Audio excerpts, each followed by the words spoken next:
പഴയ സ്വകാര്യ വാഹനങ്ങളുടെ ഉപയോഗം നിരുത്സാഹപ്പെടുത്തുന്നതിനായി സംസ്ഥാനത്തും അധിക നികുതി കൊണ്ടുവരികയാണ്. 15 വർഷം കഴിഞ്ഞ മോട്ടോർ സൈക്കിളുകളുടെയും സ്വകാര്യ കാറുകളുടെയും ഒക്കെ നികുതി ഇനി ഉയരുന്നതായിരിക്കും. 50% നികുതി വർധനവാണ്. ഇത് സർക്കാരിന്റെ പഴയ വാഹനങ്ങളിൽ നിന്നുള്ള നികുതി വരുമാനം വർദ്ധിപ്പിക്കും. അതുപോലെ തന്നെ ഇലക്ട്രിക് വാഹനങ്ങൾ നികുതി ഉയരുന്നതിനാൽ വാഹനങ്ങളുള്ളവർക്ക് തിരിച്ചടിയായിരിക്കും.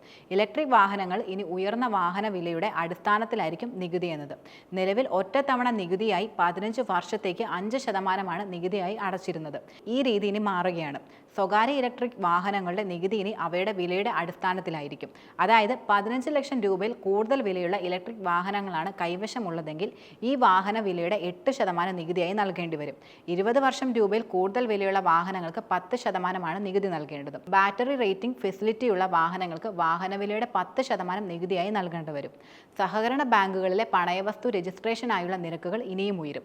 ഇതിലും പണയവസ്തുക്കളുടെ തുക അനുസരിച്ചായിരിക്കും നികുതി വർധനവെന്നത്. ഭൂനികുതിയിൽ 50% വർധനവ് വരുത്തിയിട്ടുള്ളത്. ഭൂമിയുടെ ന്യായവില അനുസരിച്ചായിരിക്കും ഇനി സർക്കാർ ഭൂമിയുടെ പാട്ട നിരക്ക് നിശ്ചയിക്കുന്നത്. ഇതിനായി പാട്ടനയം പരിഷ്കരിക്കുന്നതായിരിക്കും. കോൺട്രാക്ട് ക്യാരേജ് വാഹനങ്ങളുടെ നികുതി സീറ്റ് അനുസരിച്ചായിരിക്കും ഏകീകരിക്കുക.